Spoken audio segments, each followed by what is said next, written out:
and welcome to Health 360. I'm Sneha Mordani. The last few days or so have been fairly difficult, isn't it?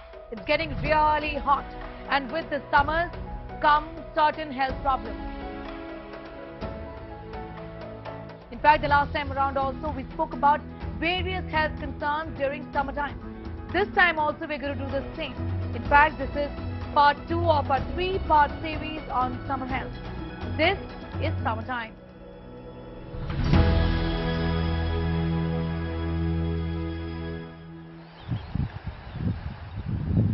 It's summertime, but that does not mean that you stop doing all the fun activities that you're doing in winters. You can practice yoga, do aerobics, even go for a jog if you wish to. But there are things you must keep in mind while exercising in summers. And a report is going to tell you what exactly those things are.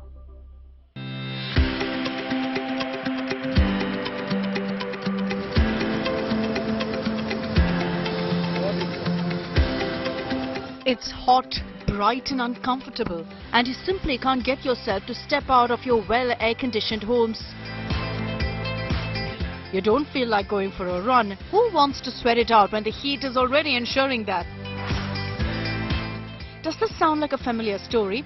Do you feel lazy, hot and demotivated to get moving in the summers? You aren't alone, but here's why you must work out in summers. See, we humans are not built to sit and relax, and workout is actually a need for every human. In the summers, I don't think you need to change the exercises, but yes, you can change the pattern.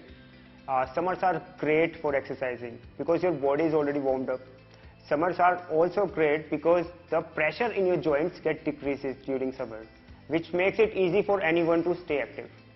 Also, summers are great to get shredded. So if your goal is to build muscle, build endurance and lose fat, summers are awesome. Exercise has loads of health benefits, and research says it reduces chances of heart disease, stroke and diabetes. While the body can get stressed in the heat, some people have recently been driven away from the gym because of recent cases of heart failure while working out. A heart attack has nothing to do with workout. If you abuse your body with unhealthy food for a longer period of time, and then you're asking your body to push to the limits in the gym, body won't take it. All of us has to realize that we work out for 1 hour, but the body functions for 24 hours. How you keep your body in the next 23 hours matters a lot.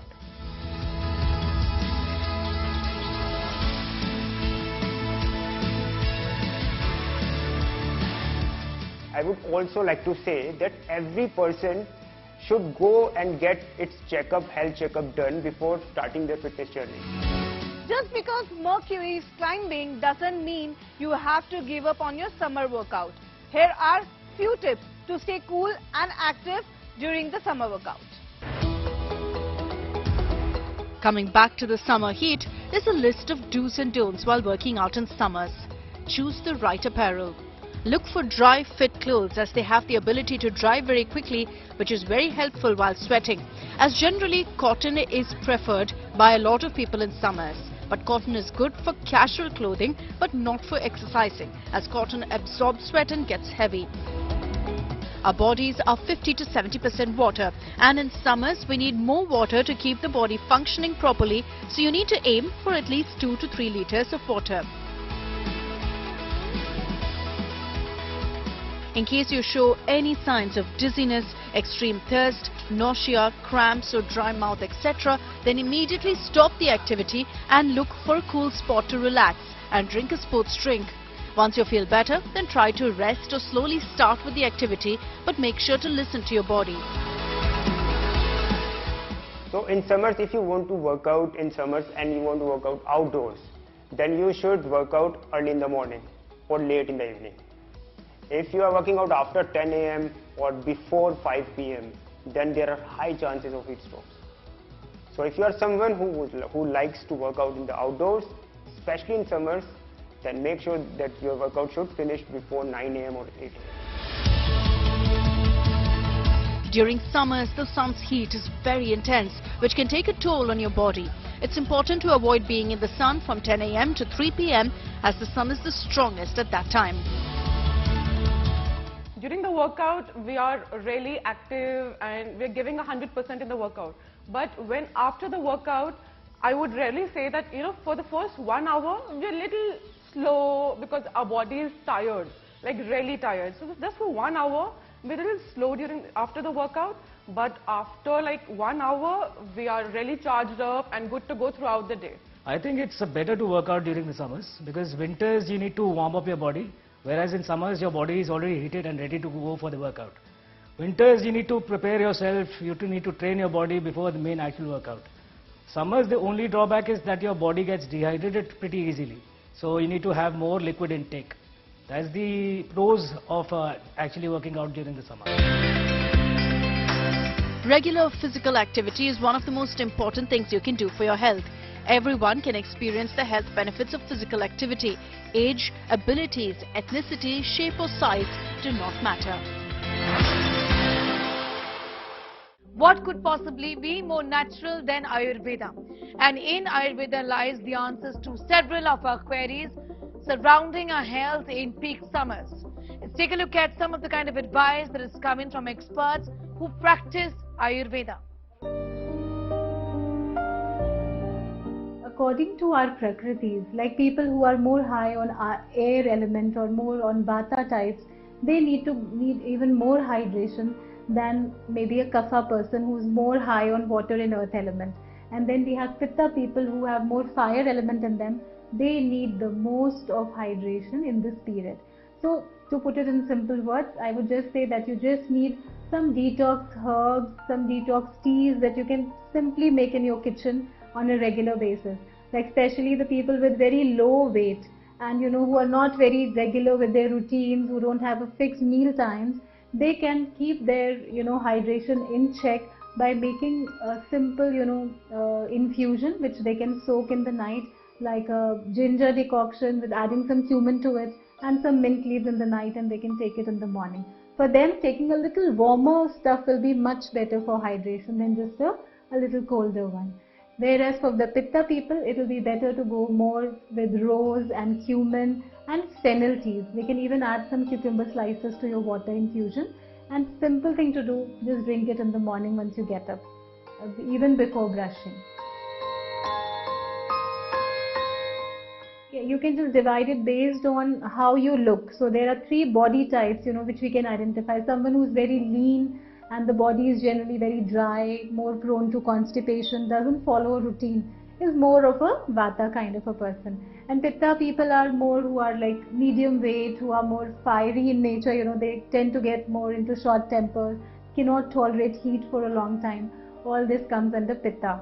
And kapha are more, more stout, more heavy built, and more prone to cough and cold, and a little lethargic, those sedentary and foodie types, they all come under the kapha. So this is just a generalization which I am giving. But when you meet an Ayurveda doctor for a Nadi Pariksha, it's a very, very deep and profound diagnosis by which you can not only just know your body type but also how your behavior is, how your mind pattern is. And it does a lot, because in summers, many people tend to get, more into anxiety. Many people tend to get more into anger, and many people tend to get more into depression. So these kinds, we can even identify through the Nadi Pariksha or the pulse diagnosis. But to know it in a much simpler way, you can do it by your body weights and your patterns of appetite. This is a very beautiful secret that I want to share with you today, that our lungs are the major detox organs in our body, which are highly neglected by all of us because we don't do the deep breathing. We don't breathe properly. We are only using 30% of the capacity of our lungs. So by doing yoga and some pranayamas and some mudras, we can actually enhance the capacity of our lungs, and then it can help us to detox ourselves in a much better way. There are a lot of cooling asanas that we can do in the summertime. And all these asanas were very beautifully, have been planned and structured in the Ayurvedic and the yogic sciences, which are in tune with the nature. So it goes with the sun cycle. So there is a concept of dinacharya in Ayurveda where there is a daily regimen that we need to follow. So if we do our yogasanas in the morning time, which is the 6 to 10 p.m. AM time, 6 to 10 AM time, that is the time when we can really start the day by cooling our mind and body. And once we face the day, we'll be ready to face it with all the better immunity and better recharge. Well, there are lots of things that we all do to beat the heat in summers. There's heat outside, but what do you do about the heat inside your body? Ayurveda has some solutions through yogas and mudras that's going to help us cool off. What are those solutions? Find out in this report. Hello everyone, Namaste. My name is Nitya. I am a yoga teacher with Shri Shri School of Yoga and a faculty with the Art of Living. And today I am going to share certain pranayams and mudra and asanas which are really helpful for us in the summer season.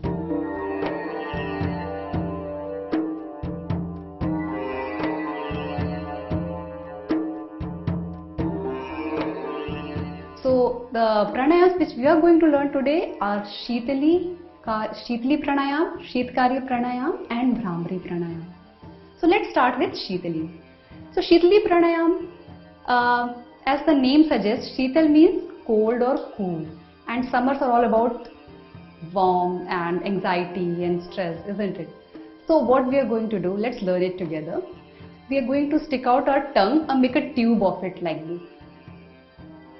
And now we have to breathe in through this tube and then hold the breath, close the mouth and exhale through the nostrils. And while we do this, we keep our palms on our knees facing the sky and the back is straight. Whenever we do a pranayam, this is the sitting position. You have to sit with the vertebra straight.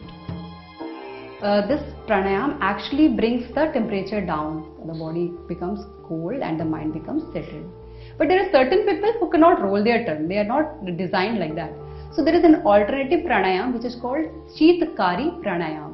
In Shitkari Pranayam, what we do? We roll the tongue and we just stick to the upper palate like this. And then we clench the teeth and push the lips apart. This is the position. And then we breathe in through the clenched teeth, again close the mouth and exhale through the nostrils. So it goes like this. One other pranayam which we'll learn is Bhramari Pranayam. There are two ways to do the Bhramari Pranayam. First we will learn the difficult one. We make a Shanmukhi Mudra. What is Shanmukhi Mudra? We place the fingers on our face, closing all the five senses, thumbs on the earlids, and we breathe in, a long breath in, and we breathe out making a high pitch humming sound.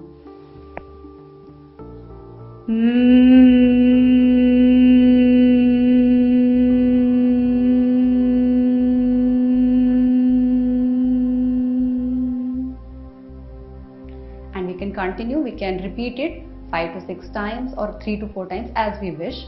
Really good to induce a peaceful sleep, so advised to be practiced before you go to bed. And there is an easier way to do this. If you find this little confusing, you can simply put the index fingers on the flap of our ears and keep flapping it open and close while we keep making the humming sound.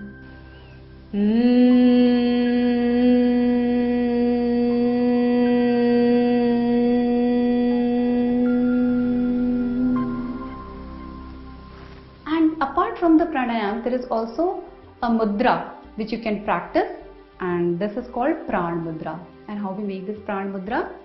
So your index and middle finger are together straight up and your thumb is gently touching your ring finger and the little finger. Place it on your knees facing the sky, and if you know the Ujjayi breath, you can breathe in Ujjayi, otherwise normal deep breaths in and out, keeping your eyes closed.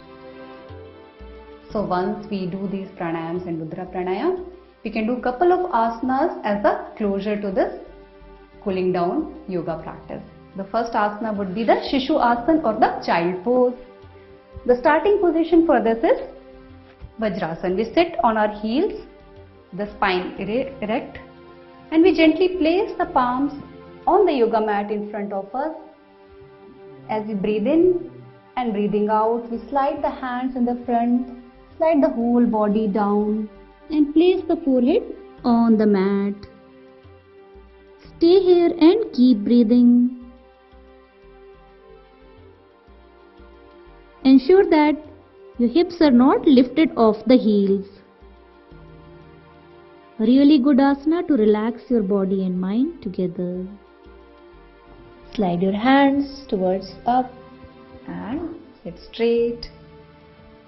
And as an end to this practice, we will do the corpus pose for the Shavasana. We have to lie down on our back, the legs apart 1 to 1.5 feet, palms facing up on our sides,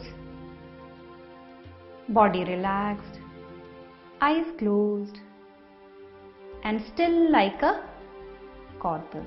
Shav ke saman sthir aur shant. If your time permits, you can relax in this posture for up to 10 to 15 minutes. Otherwise, 5 minutes is good. It relaxes the whole system. And when you want to get up, simply turn to your right hand side. Taking the support of your hands, gently sit up. And you are good to go. Thank you. Think of summers and what many of us want to do each time the mercury soars is take a splash in the pool. Now, swimming is a great exercise. It's also a great way of cooling off, washing off the summer heat. But there are problems and risks associated with swimming, also health problems. The support is going to tell you all about those problems and how to address them.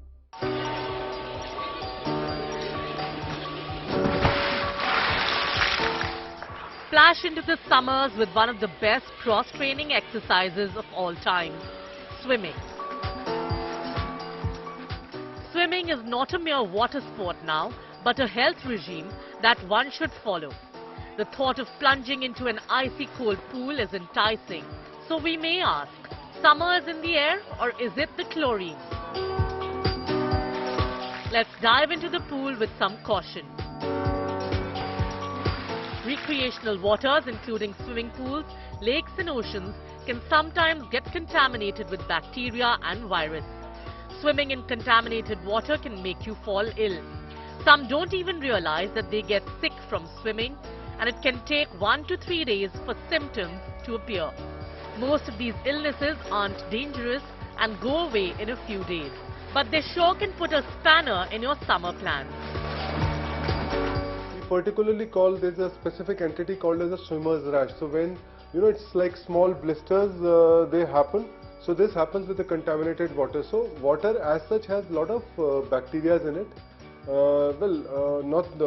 And then also if the amount of chlorine is either low or high, they both will affect your skin. So you generally tend to have a itchy rash, and you also a lot of fungal infections do come to us, dermatophytosis. Because this is one condition which gets spread through the water. And to prevention of these conditions, it is very ideal that you take a dip. Before you take a dip in the pool, you just get a good shower, and once you take a swimming, you take a session of swimming, you just come, you rinse yourself very well with soap, take a shower. So this is the basic principle. If you have just started swimming, there's a common problem of gulping pool water, especially with kids. This can be problematic when the pool is indoors and the water hasn't been cleaned for days. So when you tend to gulp this water, all these bacteria, they go into your stomach. So what you can have is a diarrhea. You can have a diarrhea if you gulp it. You can have throat irritations with it, or even we have seen that some patients who or young children, they come to us even with some respiratory problems. So it is always advisable not to gulp water, to do a practice swimming with proper techniques, so with closing your mouth when going down, opening it early, so you need to good coach for it. While nobody would want to get out of a pool when it's hot out there, there should be an ideal duration that you should swim for. Swimming for about 30 minutes a day gives the best outcome for beginners and people under 30. Now that you've been cautioned, why not look into how benefiting these pool dives are?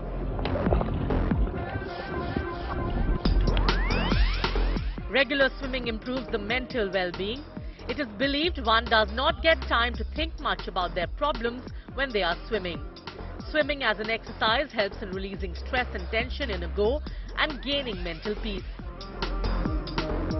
Swimming also helps in increasing the breathing capacity, as techniques involve moving our bodies forward and backward, which develops our breathing capacity as well. It also enlarges lung capacity.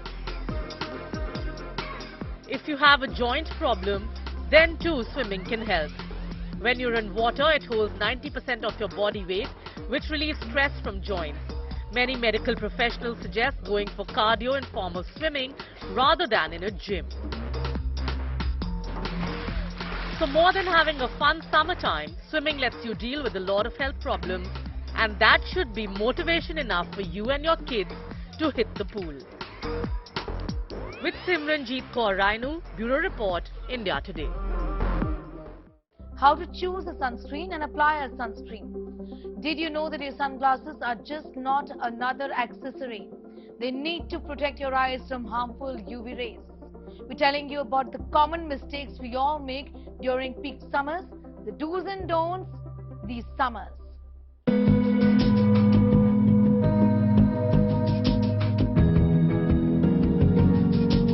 Staying healthy in the summer involves knowing how to avoid sun poisoning and sunburn. Safe and healthy eating and drinking practices are included.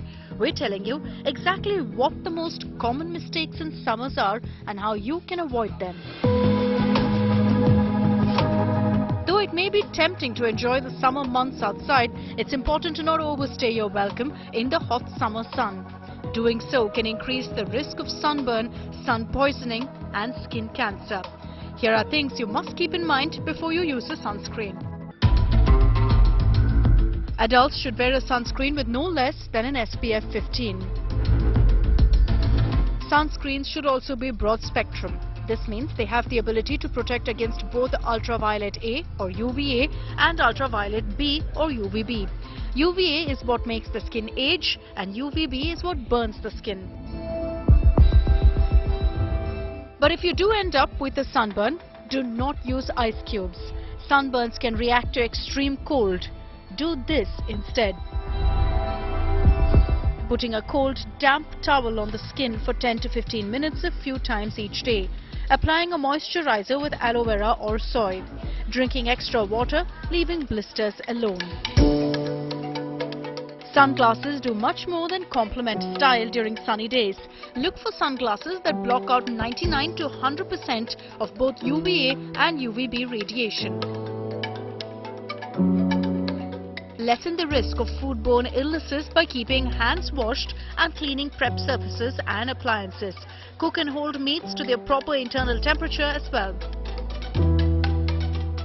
The anti-inflammatory properties of the following foods may act as a natural defense against the sun and sunburns. Berries, tomatoes, carrots, salad greens, fatty fish such as salmon, almond, green tea. The diet which is high fiber diet and which have a high water content, for example green leafy vegetables, they have a high water content. You can eat watermelon in this summer. You can drink lot of fluids like coconut water is very important. Its potassium is a rich source of potassium. Potassium is very important for your muscles, and heat cramps most of the times when happen, it is all because of potassium and sodium loss from the body. So all these precautions you have to take this summer. In New Delhi, Sneha Mordani for India Today. This brings us to the end of this edition of Health 360. We hope you enjoyed watching the show as much as we did, putting it together for you. We also want to tell our viewers that Health 360 is live at 5 p.m. every Friday. We pick a topic and we get in an expert to answer all your questions. You can join in live with us and put your questions and get them answered from our experts. Also, this is going to be on Facebook, Instagram, Twitter, as well as YouTube. So do not forget to like, share and subscribe. Until next time, thank you so much for watching and do take very good care of yourself.